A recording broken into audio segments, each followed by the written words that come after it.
வணக்கம் நண்பர்களே, எப்படி இருக்கீங்க? Hope you guys are doing well. So இன்னைக்கு நம்ம கூலி படத்தை பற்றின ரிவ்யூக்கு தான் வந்திருக்கோம். And before that big shout out to mister Rajinikanth. So 50 ஆண்டுகளாக ஒரு ஆளுமையாக இருந்திருக்காரு தமிழ் சினிமாவுக்கு. ஸோ அந்த வகையில் கொண்டாடுற விதமாக இந்த படம் வந்திருக்கு. ஸோ அதுக்கு முன்னாடி அவருக்கு வாழ்த்துக்கள் சொல்லிட்டு கூலி படம் வரதுக்கு முன்னாடி மிகப்பெரிய ஒரு ஹைப். ஏன்னா லோகேஷோட கோம்போ, மிஸ்டர் ரஜினிகாந்த் உள்ள வராரு. அப்புறம் other states stars casting, Anirudh music, Sun பிக்சர்ஸோட ப்ரொடக்ஷன் சொல்லிட்டு ஒரு மிகப்பெரிய பொருட்செலவு இந்த படம் எடுக்கப்பட்டிருக்கு. அண்ட் மிகப்பெரிய ஹைப்போடு இந்த படம் ரிலீஸ் ஆகிருக்கு அலாங் வித் அவார் 2. அந்த ப்ரொமோஷன் விதத்தில் செம்ம ஒரு சாட்டையாக இருந்துச்சு. ஸோ நாங்கள் படத்தை பார்த்து வந்துட்டோம். ஒரு நாள் ஆச்சு. ஏன்னா 2-3 ஷோ FDFS பார்த்து டயர்டாகி ஸோ இப்போ தான் ரிவ்யூ பண்ணுற மனநிலைக்கு வந்திருக்கேன். ஸோ எப்படி இருக்குன்னு பார்க்கறதுக்கு முன்னாடி நம்ம சேனலுக்கு சப்ஸ்கிரைப் பண்ணல, make sure to subscribe to வேறு கதைகள். And now let's get into the review. ரோஸ்டா? ரிவ்யூவா? படம் நல்லா இருக்கா இல்லையா? டிஸ்கஷனா? இதெல்லாம் ஒரு படமா? ஓகே, கூலி படத்தில் கதை பார்த்துக்கிட்டிங்கன்னா, விசாகப்பட்டினம் என்கிற ஊரில் நம்ம நாகார்ஜுனா அவர்கள் ஒரு மிகப்பெரிய ஒரு பிஸ்னஸ் கிங்பினாக இருக்கார். ஒரு ஹார்பர் லீஸுக்கு எடுத்துகிட்டு அவர் லீகல் மற்றும் இல்லீகல் பிஸ்னஸ் நடத்திட்டு இருக்காரு. அவருக்கு ரைட் ஹேண்ட் மேனாக இருக்கிறது நம்ம ஷோபின் சவான். இந்த வெட்டுறது குட்டுறது போகிறது வேலை அவர் தான் பார்த்துட்டு இருக்காரு. ஸோ இவங்கெல்லாம் சேர்ந்து ஒரு ராஜ்யம் நடத்திட்டு இருக்காங்க. ஒரு வாட்ச் மேனுஃபேக்சர் பண்ணுற ஊர். அட் த சேம் டைம் சில மேட்டரும் நடக்குது, அதை பற்றி நான் சொல்ல விரும்பல. ஸோ அது கட் பண்ணி இங்கிட்டு பார்த்தா நம்ம தேவா ஆகிய சூப்பர் ஸ்டார் அவர்கள் வந்துட்டு ஒரு மேன்ஷன் நடத்திட்டு வர்றாரு. ஒரு கராரான ரொம்ப ஸ்ட்ரிக்டான ஆஃபீஸர் மாரி அங்கே இருக்காரு. அண்ட் ஒரு நியூஸ் அவர்கிட்ட சொல்லப்படுது. என்னதுன்னா சத்யராஜ் இறக்கப்படுறாரு. அதாவது அவரோட ஃப்ரெண்டு சத்யராஜ் அவர்கள் இறக்கப்படுறாரு.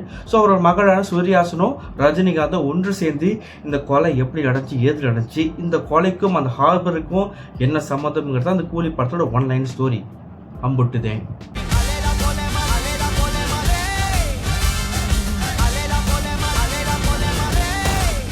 ஒரு சக்ஸஸ்ஃபுல் சூப்பர் ஸ்டார் படம் கொடுக்குறதுங்க அவ்வளோ ஈஸியான விஷயம் இல்லை. ஏன்னா அதுக்கு உண்டான சில எலிமெண்ட்ஸ் கண்டிப்பாக அது புகுத்தி இருக்கணும். என்னதான் ஒரு கேரக்டர் பேக்ரவுண்ட், அந்த கேரக்டர் பேக்ரவுண்ட் எதை நோக்கி போகுது, அதனால் ஒரு ஃபால் வருது, அந்த ஃபால் இருந்து ஒரு மீண்டு மேலே எழுந்து வர்றாரு சிங்கம் மாதிரி. அதுக்கப்புறம் த ரிடெம்ஷன் ஆக்ட். அதுதான் எப்போதுமே நம்ம ஒரு பழக்கப்பட்ட ஒரு ரஜினிகாந்த் படங்களை பார்த்துருக்கோம். ஸோ இவ்வாறு விஷயங்கள் அந்த படத்தில் கையாண்டிருக்கா. அது பார்க்கறதுக்கு முன்னாடி நம்ம சேனலுக்கு சப்ஸ்கிரைப் பண்ணியிருக்கேன். ஸோ அது நம்ம அனலைஸ் பண்ணுறதுக்கு முன்னாடி இந்த படத்தில் பாசிட்டிவ்ஸ் நெகட்டிவ்ஸ் என்னென்னு பார்த்துருவோம். ஸோ முதல்ல பாசிட்டிவ் என்ன அந்த படத்தில் நான் பார்க்குறேன்னா, அஃப்கோர்ஸ் த ரஜினிகாந்த் அவர்கள். So although is 75 years old, அவருக்கு சில லிமிடேஷன்ஸ் இருந்தாலும் அதையும் தாண்டி அவரோட ஸ்க்ரீன் ப்ரெசன்ஸ், அந்த ஆரா, லைக் அந்த ஸ்க்ரீன் கடத்துகிற மூமெண்ட் எல்லாமே ரொம்ப அழகாக பண்ணியிருந்தார். இதேமாரி ஒருத்தர் பிறந்தான் வரணும். அதனால் அவர் இப்போ எது பண்ணாலும் அதை ரசிக்கிற தன்மையாக நான் எடுத்துக்கிட்டேன். ஸோ அடுத்த பாசிட்டிவ் என்ன, இந்த படத்தில் அதர் காஸ்டிங் வாஸ் குட். இன்னும் அப்படிங்க அந்த ஷோபின் ஷாபான் என்ன கேட்டால் அவர் ஒரு ஷோ ஸ்டீலை கூட சொல்லலாம். It was surprise package compared to அதுக்கு மியூஸ் கூட சொல்லலாம். அண்ட் அடுத்து நம்ம உபேந்திரா அவர்கள், அண்ட் தென் நாகார்ஜுனா, சத்யராஜ், அமீர் கான், சுருதிஹாசன் சொல்லிட்டு அவங்க ரோலில் அவங்க நீட்டாக பண்ணியிருக்காங்க. பட் சுருதிஹாசன் இந்த படத்தில் கொஞ்சம் கவனிக்க வைக்கிறாங்க. Because comparatively to previous films இந்த படத்தில் அவங்களுக்கு ஒரு நல்ல ரோல், படம் ஃபுல்லாக ட்ராவல் ஆகிற மாதிரி ரோல்ஸ் கொடுத்துருக்காங்க. சொன்னால் அது மிகையாகாது. She has done a good job. And அடுத்து இந்த படத்தோட லோகேஷ் படத்துக்கு உண்டான அந்த டெக்னிக்கல் அம்சங்கள் இந்த படத்தில் ரொம்பவே நல்லா இருக்குது. கிரீஷ் கங்காதரனோட DOP he has done a great job. ஏன்னா அந்த வேர்ல்டை காமிக்கிறதுல ரொம்ப அழகாக கம்மியிருந்தாங்க. அதில் எந்த குறைபாடும் இல்லை. இந்த படத்தில் எடிட்டிங் ஒருத்தர் இந்த படம் சரு போனாலும் 2 hour 50 நிமிஷத்துக்கு போகுது. அது ரொம்பவும் இழுக்காமல் அழகாக அந்த நீட்டான ஸ்பேஸில் அந்த எடிட்டிங்கில் இந்த படம் கையாண்டிருக்கு. அது கம்மிங் பேக் டு லோகேஷ் அவர்கள் வந்துட்டு ஒரு more then storyteller. Is already become action storyteller கூட சொல்லலாம். ஸோ இந்த படத்தில் ஆக்ஷன்கள் வந்துட்டு நல்லா கையாண்டிருக்காங்க. So action Lokesh and Anbariv although அது கொஞ்சம் சேச்சுரேட் ஆகிற நிலமையில் இருந்தாலும் இந்த படத்துக்கு அது உண்டான அந்த set pieces all done so well. இந்த படத்தில் வேறு என்ன பாசிட்டிவாக நான் பார்க்குறேன்னா, இந்த படத்தில் first half I think after so long ஒரு ரஜினிகாந்த் அவர்கள் படத்தில் வந்துட்டு ஒரு பரபரப்பே இல்லாமல் ஆனால் அழகான நீட் பேஸில் அழகாக சொல்லப்பட்ட ஒரு கதையாக கூட சொல்லலாம். First half it was so done well. And அடுத்த பாசிட்டிவ் இவரை பற்றி சொல்ல மாட்டேன் பார்த்தீங்களா, அனிருத் அவர்கள். ஸோ அனிருத் தான் இப்படி இந்த படத்தை இப்படி மேலே ஏற்றிட்டு போயிருக்காரு சொன்னால் மிகையாகாது. அந்த பிஜிஎம்ஸாக இருக்கட்டும், பிஜிஎம்ஸ் ஆல்தோ அவரோட முந்தைய லோகேஷ் படத்தில் சில பிஜிஎம்ஸ் கேட்ட மாதிரி இருந்தாலும் அந்த பிஜிஎம்ஸ் நல்லா இருக்கும். படத்தில் பார்க்குறப்ப நல்லா தான் இருந்துச்சு. அளவாக இருந்தாலும் இந்த படத்தில் ஒரு ஃப்ளாஷ்பேக் போர்ஷன் வருது. அதில் கையாண்ட விதம், அதில் டெக்னிக்கலாக அவங்க சொன்ன சில விஷயங்கள் 80s காமிச்சது அருமை. ஸோ வேறு பாசிட்டிவ் என்னன்னு சொல்ல போனால், ஓகே நம்ம அடுத்த கட்டில் பேசுவோமே. இந்த தேவா பற்றி தெரிஞ்சிருந்தோ என்கிட்டயே விளையாடி இருக்கேன். ஓகே, இப்போ நம்ம நெகட்டிவ்ஸ்குள்ளே இறங்கிடலாம். நான் பாசிட்டிவ்ஸ் ஆரம்பிக்கிறதுக்கு முன்னாடி சில விஷயம் சொன்னேன் பார்த்தீங்களா, ரஜினிகாந்தோட அம்சம், ரஜினிகாந்திசம், அந்த ஆர்க்கு, அப்புறம் அவரோட ஃபாலு, அப்புறம் மிட்டு, தென் அப்பு, அப்படிங்கிற மாதிரி விஷயம் சொல்லிட்டு இருந்தேன் பார்த்தீங்களா. அதில் இது எதுவுமே கூலி படத்துலங்கிறது ஒரு மிகப்பெரிய சோக நிலை கூட சொல்லலாம். ஏன்னா அவர்கிட்ட நம்ம பிடிச்சதுன்னா அவரோட கனெக்ட் பண்ணிப்போம். அவர் சிரித்தா நம்மளும் சிரிப்போம், அவர் அழுதா நம்மளும் அழுவோங்கிற மாதிரி ஒரு கனெக்ட், லைக் அவர்கிட்ட ஒரு கம்யூனிகேஷன் இருக்கும் அவருக்கும் நம்மளுக்கும். அந்த கம்யூனிகேஷன் இந்த படத்தில் மிஸ் ஆகணுமே இருந்துச்சு. ஆல்தோ அது ஸ்டைல், கிரேஸ் எல்லாம் இருந்தாலும் அந்த ஒரு கம்யூனிகேஷனில், because the arc was not so defined. Although வந்து ஃப்ளாஷ்பேக்கில் ஃபியூஸ் விஷயமாக வந்தாலும் அவரோட ஆர்க் இந்த படத்தில் அழகு எழுதப்படலை. Which comes the next flaw in my opinion. தான் the writing was so substandard. ஏன்னா வந்துட்டு எழுதி வச்சுட்டு அப்படியே எழுதணுமே இருக்குது. அந்த எழுதுகிற அழகு சேர்க்கறது தான் ஸ்க்ரீன் பிளே. ஸோ அந்த எழுத்துனால வந்த ஒரு டவுன்ஃபால் இந்த screenplay was kind of poor in my opinion. Although there are few essence இந்த படத்தை ஸ்க்ரீன் பிளே அழகாக கையாண்டுருக்காங்க. பட் சில இடங்களில் வந்துட்டு இது லோக்கி படமா அப்படின்ற மாதிரி தான் கேட்க வச்சுது. படம் முழுக்க அதான் கேட்க வச்சுது. இது அண்ட் இந்த நெகட்டிவ் நான் பின் பாயிண்ட் பண்ணி பேசணும்னு தோணிகிட்டே இருந்துச்சு. என்னதுன்னா, லோக்கி அவரோட இந்த லோக்கியிசம்ங்கிற விஷயங்களை வந்துட்டு கொஞ்சம் சேச்சுரேட் ஆச்சோ அப்படின்னு எனக்கு தோணுச்சு. ஏன்னா அவர் படத்தில் எவ்வளோ ஸ்டன்ஸ் நல்லா இருந்தாலும் அந்த ஸ்டன்ஸ் ரொம்ப ரிப்பிட்டேட்டிவாக இருக்குது. அவர் முந்தைய படங்களை பார்த்த மாரி அந்த தோனியில் இருக்கிற மாரி இருக்கும். ரொம்ப டேஜாவும் ஃபீல் கொடுத்துக்கிட்டே இருந்துச்சு.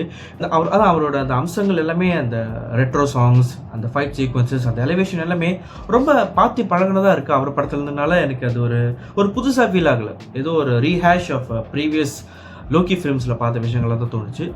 அடுத்த நெகட்டிவ் என்னதுன்னா, ஆல்தோ வந்துட்டு நாகார்ஜுனா அவர்கள் ஸ்க்ரீன் ப்ரெசன்ஸ் நல்லா இருந்தாலும் his role was so poor. Before the release அவரோட ரோல் வந்துட்டு 5-6 நெரேட்டிவ்ல கேட்டு தான் இந்த கதையை நான் ப்ரூவ் பண்ணேன்.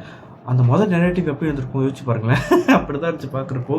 ஏன்னா ரஜினிகாந்த் அவர்களுக்கு எப்போதுமே ஒரு அட்வர்சரி, ஒரு நெமசிஸ் வந்துட்டு எப்போதுமே ஸ்ட்ராங்காக இருந்தால் தான் அவர் மேலே தெரிவார்.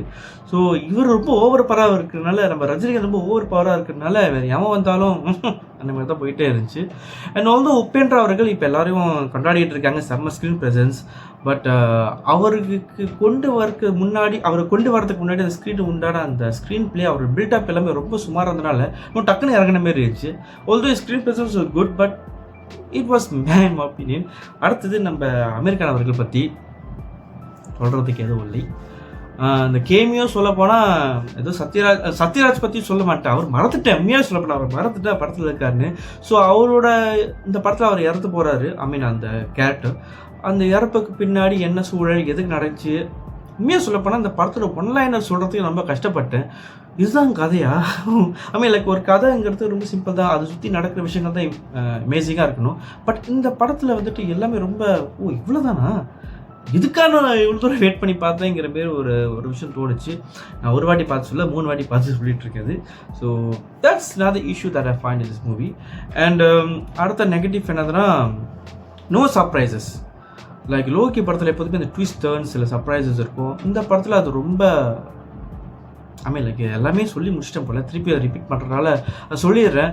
ஸோ ஓவராலாக பார்க்குறப்போ இந்த படம் வந்துட்டு ஒரு collective of few scenes join together. பார்த்துட்டு போங்கப்பா அப்படி தான் சொன்னார். லோக்கி இப்படி நீங்கள் படம் பண்ணிட்டு இருந்தீங்கன்னா 10 படம் இல்லை, 8வது படத்துலேயே நீங்கள் ரிட்டையர் ஆகிடலாம் போல். I think he needs to reimagine himself. And அவ்வளோதான் சொல்ல முடியும். கைஸ், ஒரு விஷயம் சொல்ல மாட்டேன். என்னதுன்னா, சந்திரமுகி படத்தில் பாம்புக்கு ஒரு ரோல் இருக்கும், ஆனால் அதுக்கு ரோலே இல்லை. பட் அதுக்கு ஒரு ரோல் இருக்கும். அதே மாதிரி தான் கூலி படத்தில் ரேபா மோனிகான்னு ஒரு ஆக்டர் இருந்தாங்க. அவங்களுக்கும் அதே சந்திரமுகி பாம்பு நிலமை தான். ஸோ ஓவரால் என்னோடய எக்ஸ்பீரியன்ஸ் இந்த படத்துக்கு பார்த்தா it was one time watchable. But for Loki who has set a standard, this is not his film in my opinion. And overall இந்த வருஷம் வந்த நிறைய ஸ்டார் வெஹிக்கிள் படம் எல்லாமே ரொம்ப கவலைக்கிடமாக தான் இருக்குது. என்ன சொல்கிறது இல்லை, பட் இருந்தாலும் நம்ம ரிவ்யூ பண்ணதை பண்ணியாச்சு. இது என்னோட கருத்து மட்டுமே, இது என்னோட ஒப்பீனியன் மட்டுமே. உங்களுக்கு ஏதாச்சும் மாற்று கருத்து இல்லாட்டி உங்களுக்கு ஏதாச்சும் ப்ளஸ் பாயிண்ட்ஸ் இருந்துச்சுன்னா கீழே கமெண்ட் செக்ஷனில் போடுங்க. Because every opinion is welcome. So அவ்வளோதாங்க மக்களே. ஸோ பார்க்காதவங்க என்ஜாய் பண்ணிட்டு வாங்க, பார்த்தவங்க உங்கள் கமெண்ட்டை போடுங்க. So happy to see you all and we'll see you in some other reviews. So இதோட விடப்படுகிறேன் நான் உங்கள் கூடி நண்பன். So take care, bye and don't forget to subscribe to வேற கதைகள். See you. ரோஸ்டா ரிவ்யூவா? படம் நல்லா இருக்கா இல்லையா? டிஸ்கஷனா? இதெல்லாம் ஒரு படமா?